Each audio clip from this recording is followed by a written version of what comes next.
গতকাল সন্ধ্যের ঘটনা। চশমার দোকান থেকে বেরিয়ে ওইটুকু রাস্তা আর হাঁটতে ইচ্ছে করছিল না। টোটোতেই চলে যাব বলে ভাবছি, দেখি একটা কম বয়সী ছেলে টোটোটা নিয়ে আমার সামনে এসে দাঁড় করিয়ে দিয়ে বলল, দাদা যাবেন নাকি? জিজ্ঞাসা করলাম, স্টেশনের দিকে যাবে তো? ছেলেটি হ্যাঁ বলতেই আমি সামনের সিটের পাশে গিয়ে বসলাম। পিছনের সিটে তখন একজন ভদ্রমহিলা বসেছিলেন। টোটো চালক ছেলেটি একেবারেই অল্প বয়সী, কত আর বয়স হবে, এই 18, 19 কি 20 এরকমই হবে। হাসি হাসি মুখ, চোখে মুখে বেশ একটা আলাদা দীপ্তি, ফিটফাট স্মার্ট বয় বলতে পারেন। টোটোতে বসতেই ছেলেটা আমাকে জিজ্ঞেস করলো, স্টেশনের সামনেই নামবেন তো? বললাম, আমি তার আগেই নেমে যাব, স্টেশন আসার একটু আগেই নেমে যাব। ছেলেটি তখন বলল, ঠিক আছে ঠিক আছে, পিছনে যে কাকিমা বসে আছেন উনিও ওইখানেই নামবেন।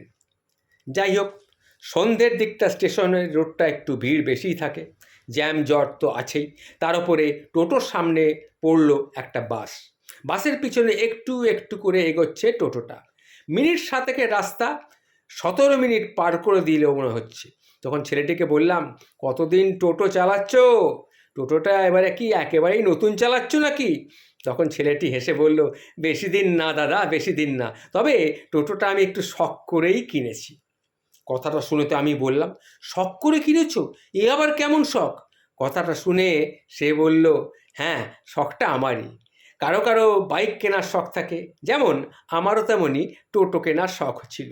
বাড়িতে বাবাকে বলতেই, বাবাও তো মায়ের মতো এই কথাটাই বলছিল। বাবা বলল, টোটো কি হবে, তুই বরং একটা তোকে বাইক কিনে দিচ্ছি, বাইক চালা। কিন্তু আমি রাজি হইনি, বললাম না, টোটোই আমার লাগবে। অদ্ভুত শখ তো তোমার। আমি তাকে টোটোওয়ালা ছেলেটিকে বললাম, তোমার তো শখটা বড্ড অদ্ভুত, তা তুমি পড়াশোনা করো না? আমি পড়ি স্যার। আমি উচ্চ মাধ্যমিক পরীক্ষা দিলাম এবারে। পড়াশোনায় আমি খুব একটা ভালো না হলেও খুব একটা খারাপও নই। চাকরি বাকরি তো আর পাবো না, তাই কি করব, ব্যবসা করব ভাবছিলাম। তা বাড়িতে বাবার কিছু ব্যবসা করার জন্য টাকাও দিতে চেয়েছিল, কিন্তু বাবা আমাকে বলেছে, তোর ওসব ব্যবসার দিকে ন্যাক নেই, তাহলে তুই টোটোটাই আপাতত চালা, তারপর আমি দেখছি। সেই থেকে টোটো নিয়ে আমি রোজ বিকালে বেরোই। বাইরেটা বেশ ঘোরাও হয়, কিছু ইনকামও হয়। সময় নষ্ট করে কী লাভ? তবে হ্যাঁ, আমি কিন্তু শখেই টোটো চালাই।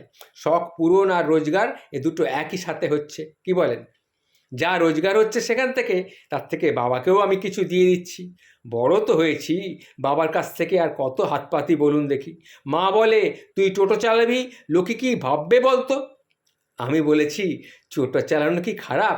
যারা ট্রেন চালায়, যারা বিমান চালায়, তারাও তো চালাচ্ছে, তাদেরকে কেউ ছোট করে দেখে? কোনো কাজ ছোট নয় মা, কোনো কাজ ছোট নয়। তাছাড়া এটা আমার শখ। দাদা, আপনিই বলুন তো, আমি কি কিছু ভুল বলেছি? তখন আমি তাকে বললাম, না না, তুমি একদম ঠিক বলেছ। শখের কাজকে সম্মান করতেই হয়।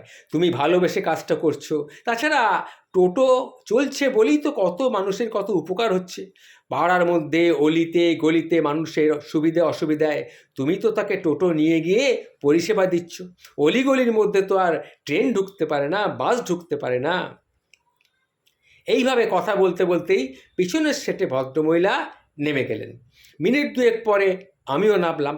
ভাড়া দিতে গিয়ে 50 টাকার নোটটা এগিয়ে দিতেই ছেলেটি বলল, 10 টাকার খুচরো দিন না দাদা। তখন আমি বললাম, আমার কাছে তো ভাই খুচরো হবে না। তখন ছেলেটি বলল, হবে না হয় দেখুন না, ব্যবস্থা একটা হয়ে যাবে। তখন এই নাও, QR কোডটা স্ক্যান করে অনলাইন পেমেন্ট করে দাও। পেমেন্ট করে গিয়ে ছেলেটার নাম আমি দেখলাম, তাতে নাম উঠে এসেছে হীরক। ছেলেটি হেসে বলল, সবাই আমাকে হিরু বলেই ডাকে। আসলে তাহলে আমি আসি দাদা, আবার কোনো সময় দেখা হবে।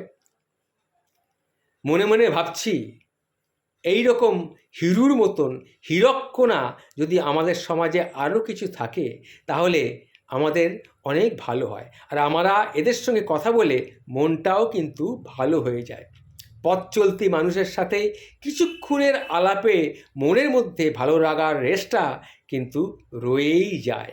মনে হয় আরও একটু কথা বলি, আরও একটু ওর কাছ থেকে কিছু জানি, কিন্তু মনে হলেই তো আর হবে না। বুঝতে পেরেছেন? ডেস্টিনি যতটা, তার মধ্যেই আমাদের সীমাবদ্ধ থাকতে হয়। জানি না ওর সাথে আর কোনোদিন দেখা হবে কি না, কিংবা হলেও হতেও পারে। হিরুর কথায় সায় দিয়েই তাই বললাম, হিরু, আবার তোমার সঙ্গে কিন্তু আমার দেখা হবে, তুমি কিন্তু ভালো থেকো। এটা বলে আমি টোটো থেকে নেমে এলাম, নেমে স্টেশনের দিকে চলে গেলাম। তারপর আর হিরুর সঙ্গে আমার দেখা করার সুযোগ হয়ে ওঠেনি। আমি এটা আপনাদেরকে জানালাম। এই রকম ছেলেও এখনকার দিনে হয়, এটা শুনে আপনারা জানবেন, শুনলেন। যদি ভালো লেগে থাকে তাহলে আমাকে কমেন্ট করে জানাবেন। নমস্কার।